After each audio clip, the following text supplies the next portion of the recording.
Coming up, I'll preview the debate between Trump and Kamala Harris and offer some, hard-earned lessons on the art of the debate. Ivan Raiklin, the former Green Beret and constitutional attorney who served 25 years in the intelligence community, joins me. We're going to talk about the emerging police state and how it actually functions here in America.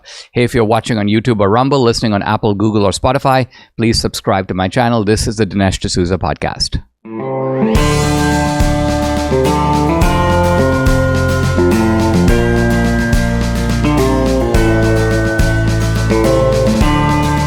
America needs this voice. The times are crazy. In a time of confusion, division, and lies, we need a brave voice of reason, understanding, and truth. This is the Dinesh D'Souza podcast.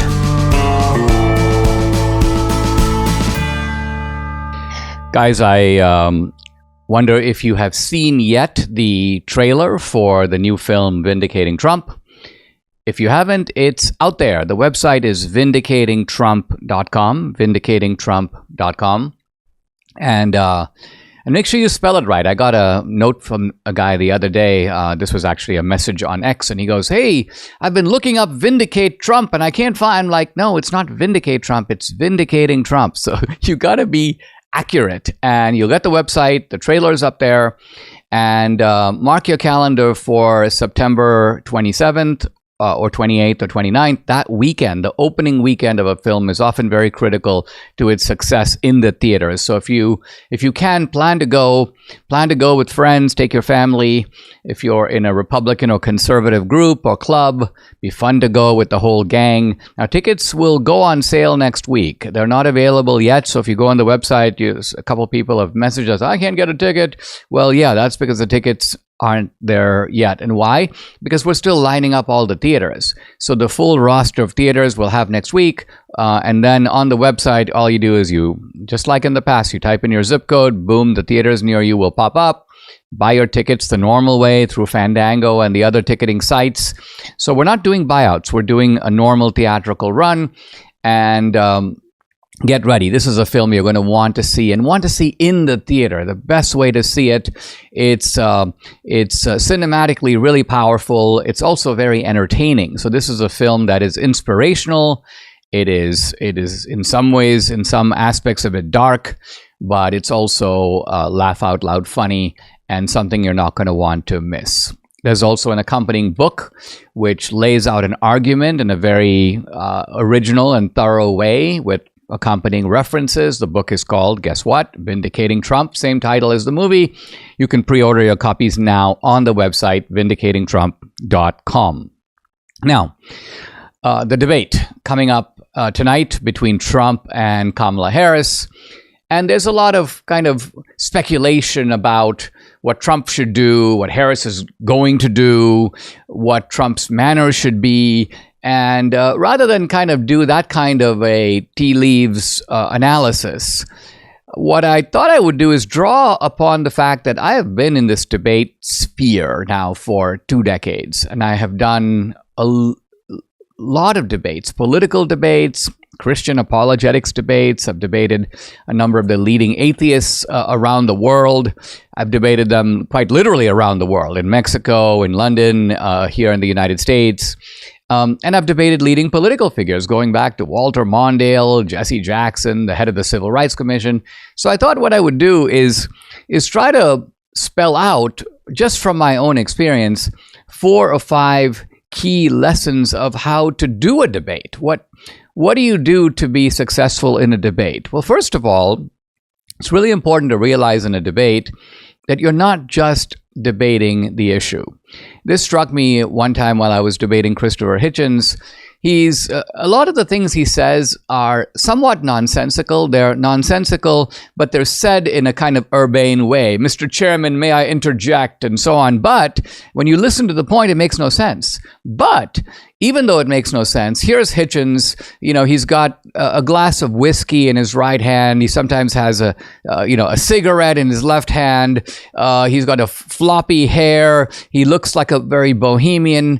And you don't want people to watch this debate and go at the end of the debate, well, Dinesh made better points, but yeah, if I had to have a drink at the end of the debate, I'd much rather go with Hitchens. He sounds like a much more fun guy. No. You want people to go, that guy's a weirdo. I'd rather have drinks with Dinesh. So in other words, what I'm getting at is the debate is not just a debate of technical point scoring. It's really a debate about two rival worldviews as embodied in two rival personalities. And you got to keep that in mind. You're in a sense debating, you're bringing everything that you have to the stage. Number two, an important lesson, and actually a good one for Trump. In a debate, always listen. And I say that because most people don't. They go in, they've got some note cards, they got some points, they're like ready to make their points. In some cases, they're instructed to ignore the question and just make your point. You get sometimes media tips that go like this.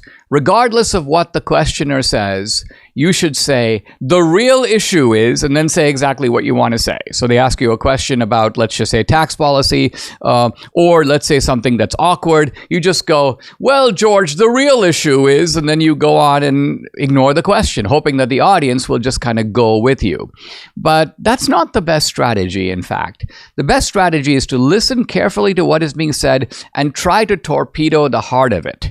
And that's important because a lot of times someone will make 4 points against you. Well, I got 4 reasons why Dinesh is wrong. And you're tempted to answer all 4, but you shouldn't. What you should do is listen to all 4 and ask yourself, of the 4, which is the one question that really resonated with the audience, where the audience goes, yeah, that's a really good point. I wonder how he's going to answer that one. Answer that point and that one alone, and answer it in such a way that you absolutely smash it into the ground, because then nobody cares about the other 3. You don't have to answer all 4. Answer the toughest one, and by the toughest, I mean not the most intellectually complex, but the one that resonated the most with the audience. Another important lesson, I think, of debate is to use Socratic questioning. And by Socratic questioning, I don't just necessarily mean philosophical type questioning. It can be a Socratic question that's really simple, a question of fact. Excuse me, Kamala Harris, you've been talking about nuclear warheads on an ICBM, or intercontinental ballistic missile. How many warheads are there? Is it 1? Is it 5? Is it 10? Is it 100? How many? And if she doesn't know, it becomes disastrous. So what you do is you find a way, if you sense a vulnerability where someone doesn't know something, they're just talking, which Kamala Harris always does, and you find a way to interrogate her with such specificity that you get that deer in the headlights look, where she either has to say, I don't know, or give a guess answer, which is quite likely to be wrong, in which case, gotcha. And finally, a general point, and that is it's really important not to let the debate disintegrate into a pure match of personalities. Don't worry about making fun of Kamala's laugh. If you can get her to laugh, then the audience will see that it's silly. You don't need to point out that it's silly. What you do need to do is contrast your record with her record. So tie her to Biden, because there's no evidence that she dissented or departed from Biden on any significant policy, let alone border policy. Highlight the difference in the two records and highlight the difference on the key issues. Say what this comes down to is 4 key issues or 3 key issues. And then you lay them out. Here's my position. Here's her position. So if you like her position, vote for her.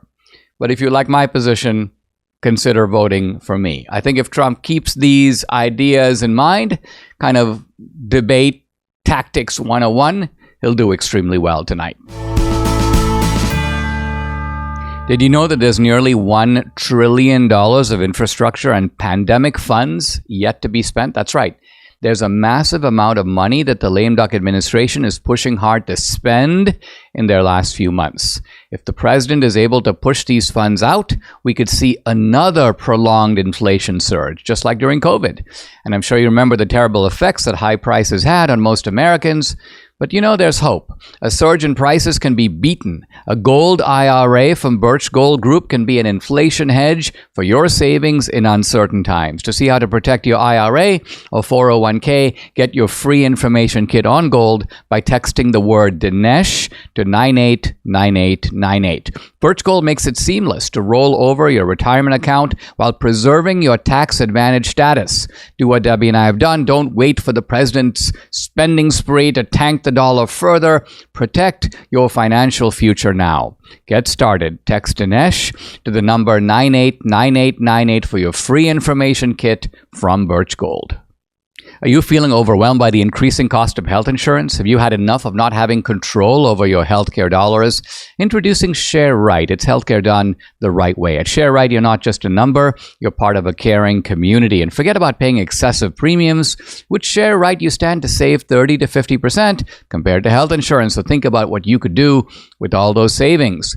But it's more than just savings. Share Right ensures you have access to the care you deserve precisely when you need it, from routine checkups to unexpected emergencies. With Share Right, your healthcare is their top priority. Empower yourself today by taking control of your healthcare costs. Visit shareright.org/Dinesh to learn more. See how much you can save. Again, visit shareright.org/Dinesh. That's shareright.org/Dinesh for healthcare done the right way. Guys, I'm delighted to welcome to the podcast Ivan Raiklin. He's a former Green Beret. In fact, he has served countering ISIS in the Middle East, the Taliban in Afghanistan, MS-13 in Central America, countering Russian aggression as a military diplomat in the Republic of Georgia. He's a constitutional attorney. He served 25 years in the DoD in various intel and special operations. He's fluent in 5 languages. So this is a guy who has had a kind of experience close up with the intelligence agencies, with the so-called deep state. And part of what we want to investigate today is, how does this all work and what does it all mean? By the way, you can follow him on X at Ivan Raiklin, Raiklin, his website, raiklin.com. Ivan, welcome. Thank you for joining me. You are someone who... Absolutely an honor to join somebody else who's been fighting the deep state well before I joined into the fight. So you're definitely one of the generals out there. And I applaud you for that, for continuing to have the resilience to push back against these. I call them the lawless, belligerent, and illegitimate executive branch, mostly at this point.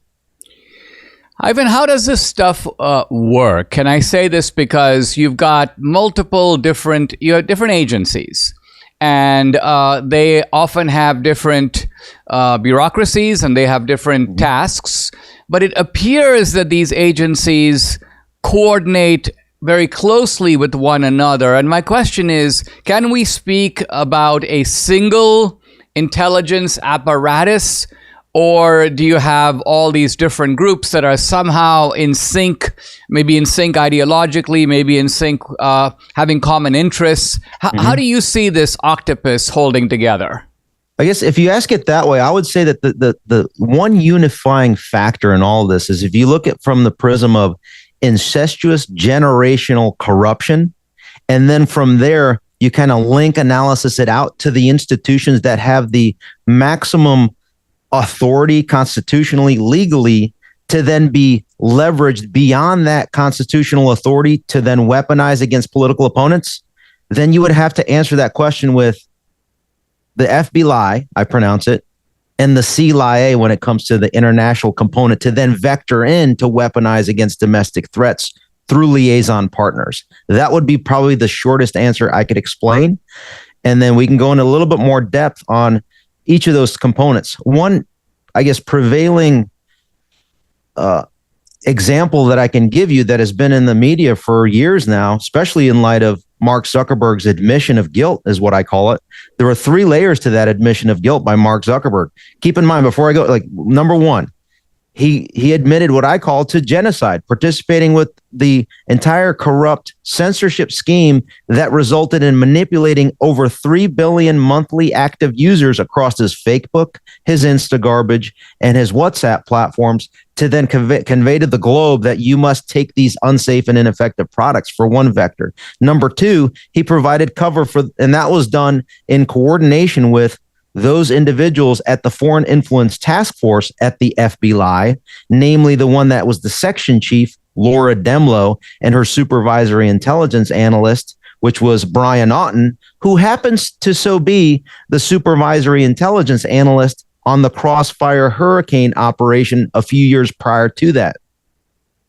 And then when it applies to the CIA component of it, we must remember that the second admission of guilt by Mark Zuckerberg was the covering for the Biden criminal syndicate laptop, of which was signed. Remember that 51 spies who lied that everybody knows? When you start to peel the onion of those 51 individuals, one of those is John Brennan, the former director of the CIA.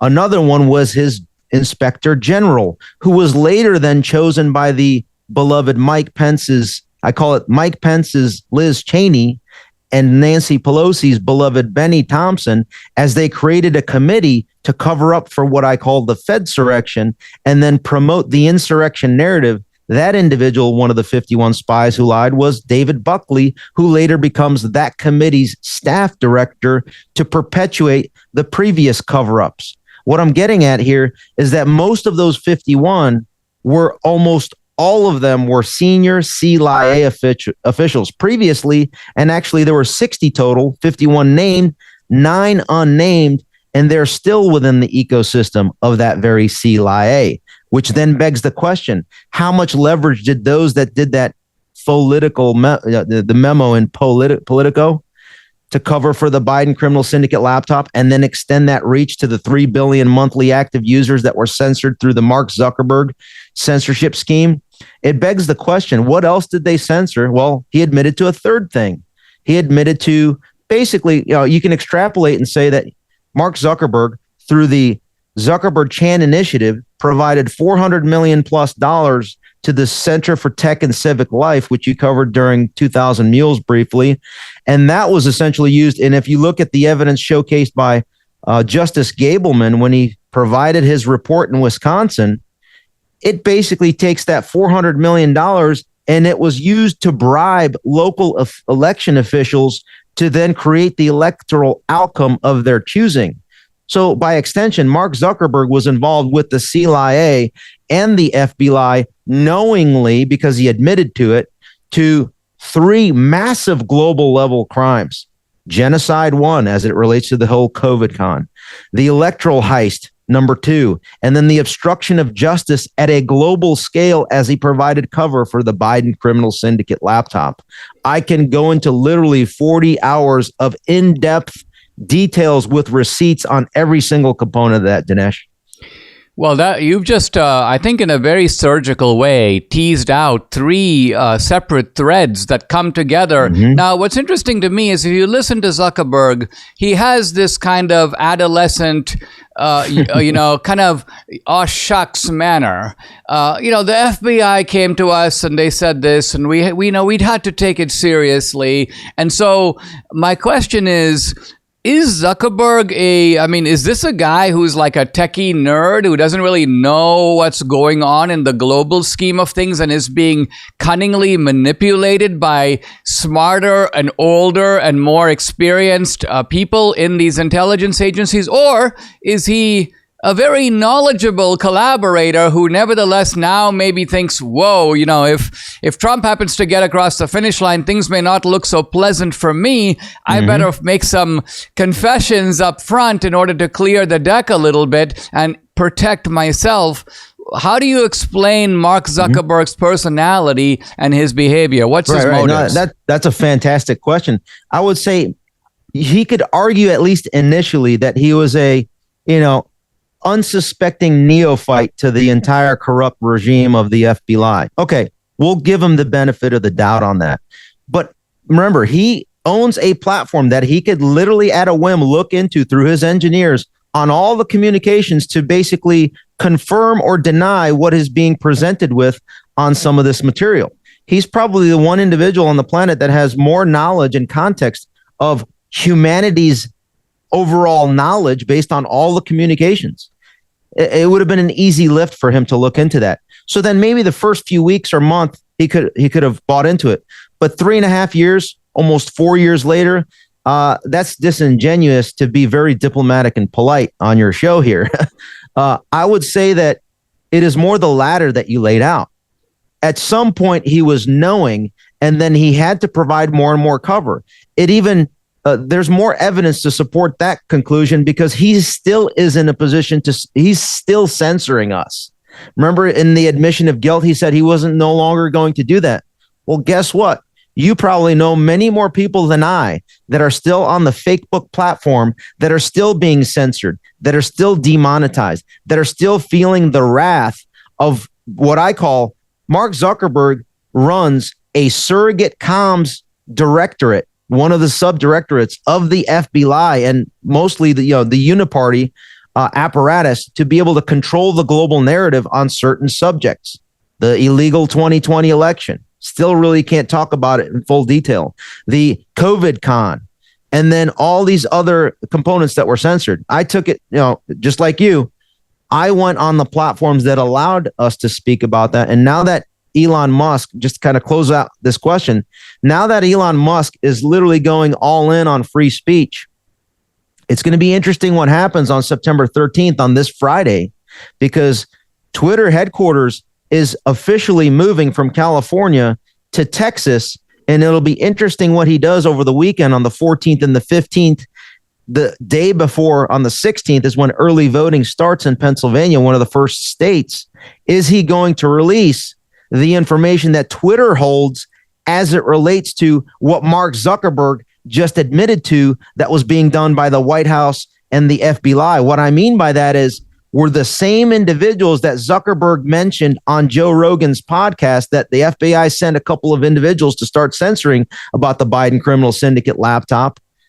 Are those the same individuals, meaning Brian Auten, Laura Demlow, Elvis Chan, Gio Pientka III, and all the way up to Chris Wray and beyond? Were those the individuals that also coordinated with the Deputy General Counsel of Twitter, Jim Baker, who was previously the general counsel of the FBI during Crossfire Hurricane, during the Mueller investigation, during impeachment hoax 1, before he then moved over to the Twitter headquarters team in order to conduct the censorship industrial complex there? It'll be interesting if Elon Musk then goes ahead and what I call releases the mother of all Twitter files, where the communications will show specifically all of the collusion, all of the seditious conspiracy, and all the treasonous behavior of this current belligerent, illegitimate executive branch that resulted in cover-up after escalatory cover-up, from the Crossfire Hurricane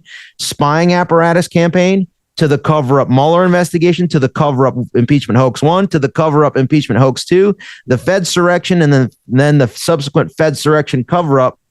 And I suspect that now that Elon Musk is endorsing President Trump, I think he's already looked into that and peeked under the rug, if you will.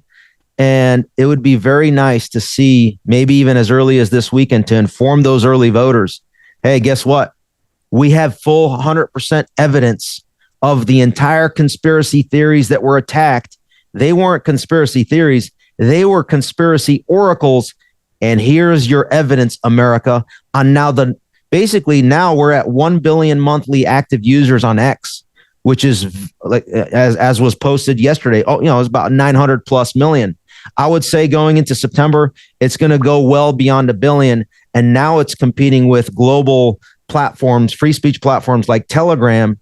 And as we go into 1.5, 2 billion, and as fake book is being, people are off ramping off of the lying platforms, we're going to be in a very strong position, I think, going into November to autocorrect what they are trying to do. But they're not going to go out without a fight, and it's going to get spicy. Let's pick it up in a moment with Ivan Raiklin. You asked, and MyPillow, listen, they're finally bringing you the most requested offer ever. Right now, you can get the queen size premium MyPillow for only $19.98. Wow. MyPillow is made with patented adjustable fill. It adjusts to your exact individual needs. Regardless of your sleep position, it helps to keep your neck aligned and holds its shape all night long, so you get the best sleep of your life. But that's not all. There are good deals all around. Get the 6-piece Kitchener bath towel sets, just $25. The brand new mattress topper, as low as $69. $49.98, and the famous MyPillow bed sheets as low as $25, and there's so much more. Here's the number to call, 800-876-0227, or you can go to mypillow.com. When you use promo code Dinesh, you get big discounts on all the MyPillow products, including the premium queen-size MyPillow, only $19.98. That's the lowest price ever, so don't delay. Order today. Go to mypillow.com. Don't forget to use the promo code. It's DINESH, Dinesh. Guys, if you'd like to support my work, I'd like to invite you to check out my Locals channel and become an annual subscriber. It's a modest expense. I post a lot of exclusive content on Locals, including content that's censored on other social media platforms. On Locals, you get Dinesh Unchained, Dinesh Uncensored. You also get to interact with me directly. I do a live weekly Q&A every Tuesday. So tonight, 8 p.m., no topic, 8 p.m. Eastern, and no topic is off limits. I've also got a movie page up on Locals. 2000 Mules is up there, the film that came out last year, Police State, and of course, this fall, the new film, Vindicating Trump, will also be up there. If you're an annual subscriber, you can stream and watch the movie content for free. It is included with your subscription. So check out the channel. It's dinesh.locals.com. I'd love to have you along for this great ride. Again, it's dinesh.locals.com. Guys, I'm back with Ivan Raiklin, former Green Beret, constitutional attorney. Follow him on X at Ivan Raiklin, the website raiklin.com. Ivan, I want to pick up what we were talking about at the end of the last segment. Namely, I think what you're saying is that if we flash back to 2020, we were facing a really dire situation because every major digital platform, I think you would agree that YouTube and Google are about the worst, as bad as Zuckerberg, if not worse. Then you've got Zuckerberg, who has Facebook, now Meta, as well as Instagram.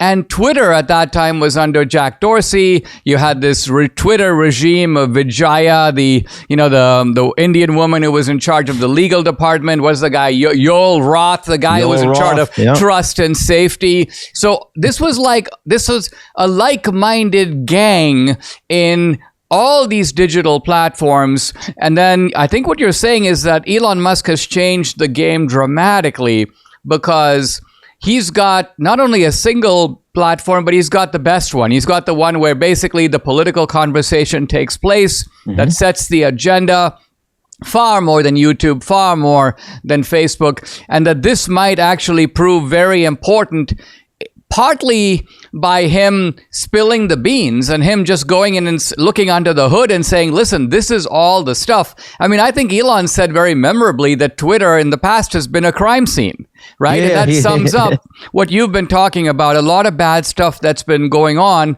Talk a little bit about the role of Google. I mean, I think Google is especially insidious because I'm seeing example after example. And I don't just mean some of it has to do with the election, but some of it even has to do with historical figures. Their parties are mislabeled. Normal searches don't come up. And so you've got a kind of a manipulator that is hidden, right? It's the man behind the curtain, so to speak, because people don't even suspect that when they quote Google something, they're not getting the most frequent results. They're getting the results Google wants you to see. Absolutely. Fantastic question. Let me address that first point that you made is that regarding Twitter 1.0, as Elon Musk basically mentioned, it was December 10th of 2022. He tweets out that not only is Twitter a social media company, but it's also a crime scene. And the following day, he said that his pronouns were prosecute Fauci. So I'm wondering what he's sitting on. And he was teasing out that he was going to do something to the effect of Fauci files. That has yet to be released. And maybe after today's testimony, in just about an hour, less than an hour, Andrew Cuomo, the former failed governor of New York, that basically slaughtered nursing home patients and to their death due to his COVID policies. Maybe after that hearing, as that's exposed by the COVID Select Committee, he's going to release that. But best case scenario for the leadership team of Twitter that you mentioned, whether it's Vijaya Gadde and Yoel Roth, I think best case scenario for them, were only stuck in that woke mind virus that Elon Musk references. They may not have been aware of their subordinate, Jim Baker's role in coordinating that scheme with his previous colleagues at the FBI, and by extension, those 51 spies who lied, and that broader national security ecosystem that leveraged through Jim Baker to run the entire censorship industrial complex from Twitter. And remember, Twitter was a key player in what was disclosed in the Twitter files by Schellenberger and Taibbi in coordinating with the Office of Director of National Intelligence, the FBI's Foreign Influence Task Force, and DHS's equivalent in Foreign Influence Task Force, as well as other social media players such as the ones that you mentioned. Now, as it applies to Google, if you think, every human being listening to this has to think through, what is the first vector that you go into in order to determine whether or not something is true, or if you're trying to find something out digitally? The very first piece of software, first you have to have a piece of hardware, right? And then you have the BIOS level, the coding, if you will. And then on top of that, you're basically using an operating system. So, and then it basically dictates to you which browser you should be using to then go through to the search engine to then identify the information. If you take it down to that level and layer, what stops these companies from manipulating which browser you choose to go ahead and use? And then what stops them from that browser dictating to you which search engine to use? All that's happening behind the scenes between these big companies, whether it's Microsoft or Google, like you said, Alphabet now, etc. Well, by the time you get to the search engine, you're already told 90+% of the time, unless you're a critical thinker and deliberately trying to go outside the matrix, you are already a sheep led to slaughter to then receive the information that they want you to know about for full control of you, your rights, without your even knowledge about it, essentially, as a lemming. So by the time you're already entering into the Google ecosystem, when you type in the word D, it auto-populates as Dinesh is the worst person ever in the history of humanity. Never has the human race experienced such a criminal, misdemeanor, felon, you name the expletive, right?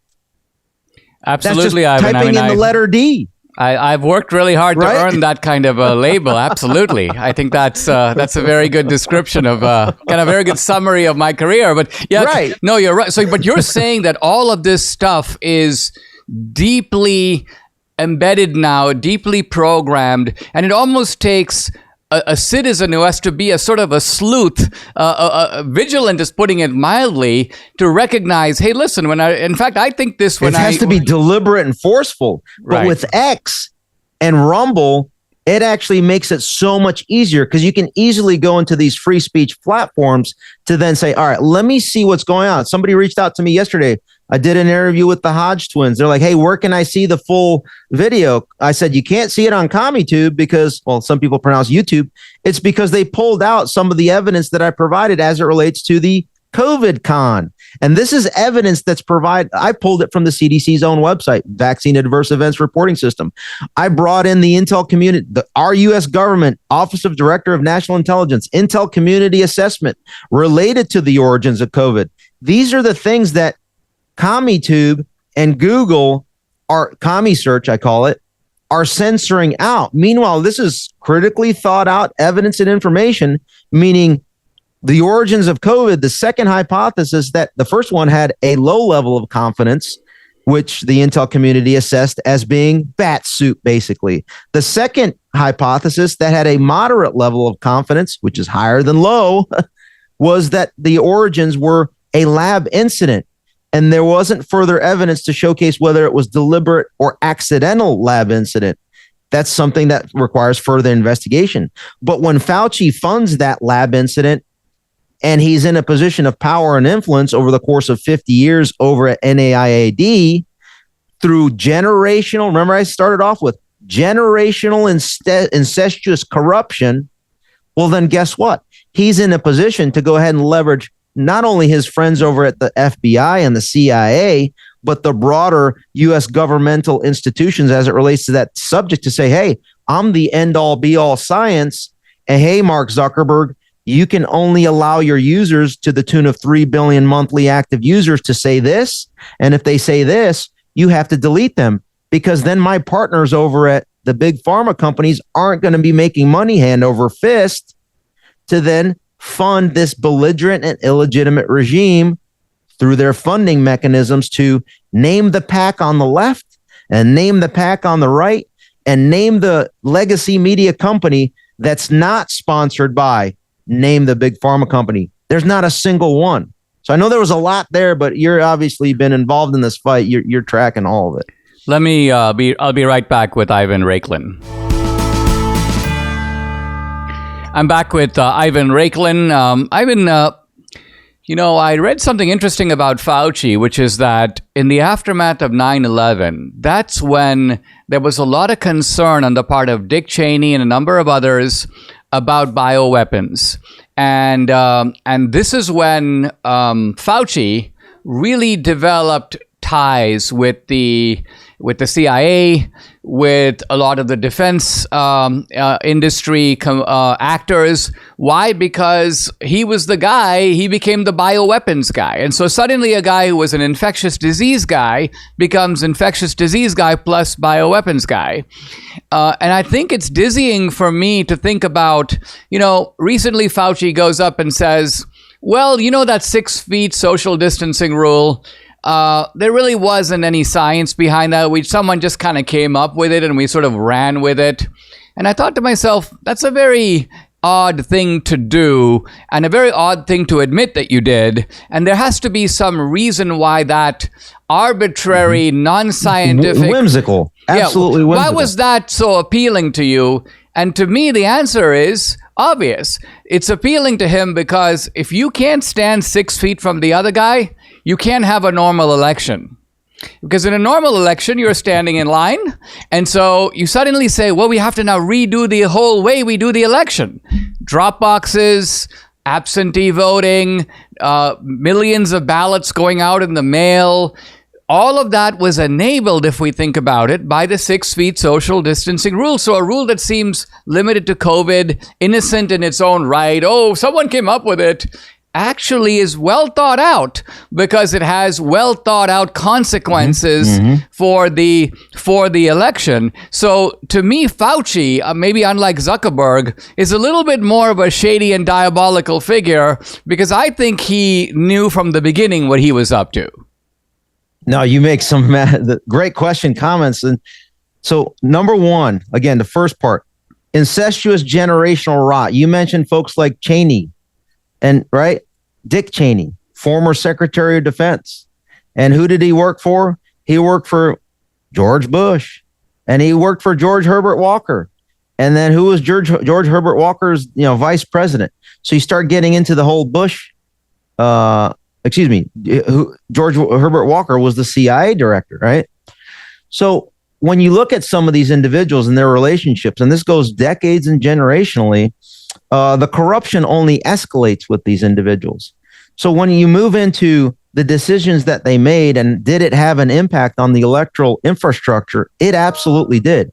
You may not know this, Dinesh, but let me start off with this, that in the not only superseding indictment, but the current the original indictment that Jack Smith wrote, in paragraph 88, there's a reference to a tweet that President Trump retweeted called Operation Pence Card. I am the author of that tweet. Okay. Now, when you back it up, my involvement in the 2020 election was to expose how I've identified now that 39 states ran their elections according to COVID measures, which meant that they violated Article 2, Section 1, Clause 2 of the federal U.S. Constitution, meaning it's up to the state legislatures to decide on how those electors and for president and vice president are allocated.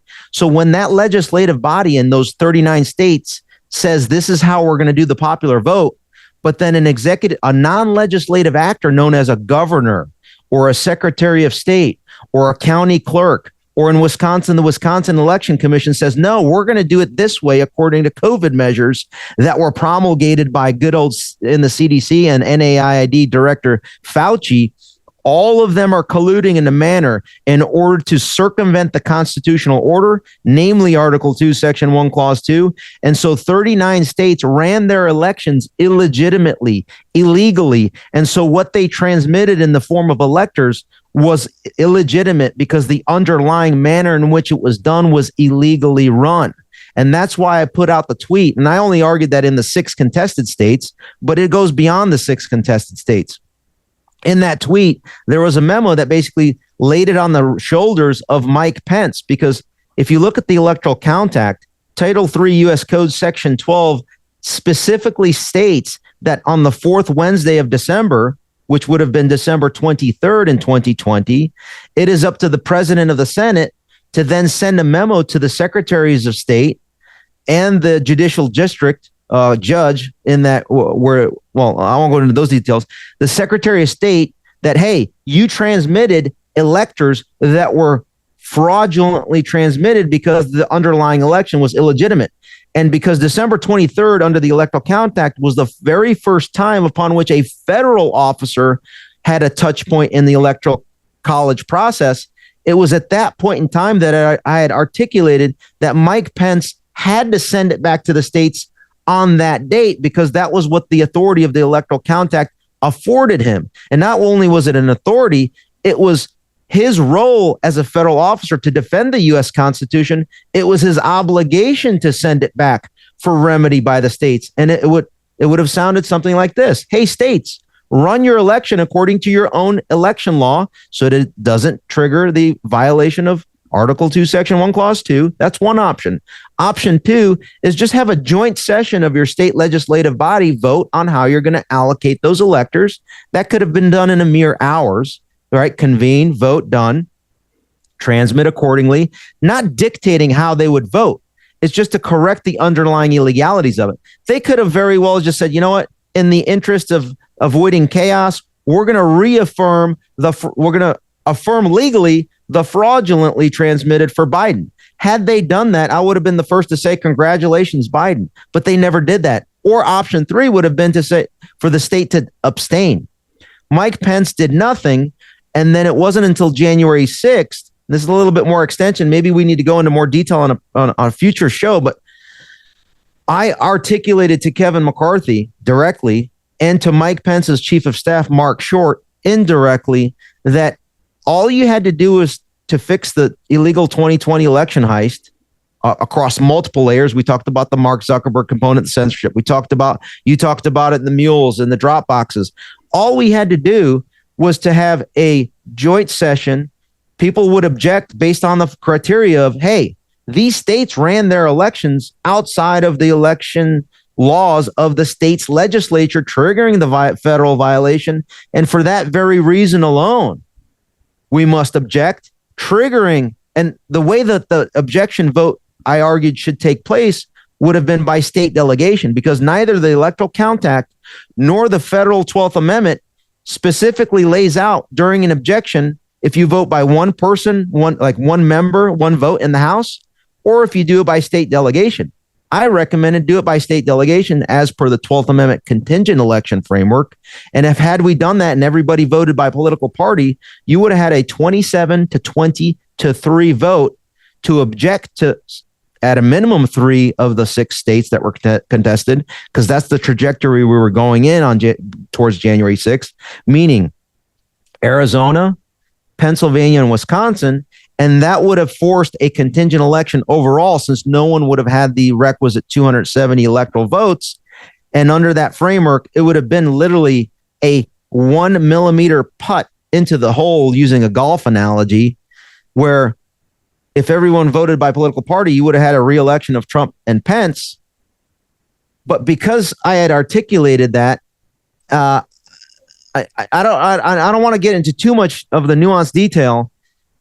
That wasn't done, but because I articulated in such a grand scale, because I had several Trump retweets and I was on bigger podcasts at the time, Nancy Pelosi's people, meaning her chief of staff, Terry McCullough, and her staff, one of her staff advisor, Jamie Fleet, and others, I articulated to the Sergeant at Arms, Paul Irving, to go ahead and facilitate the deliberate breach into the Capitol and thus create a fedsurrection so that would not take place, meaning that style of vote would not take place.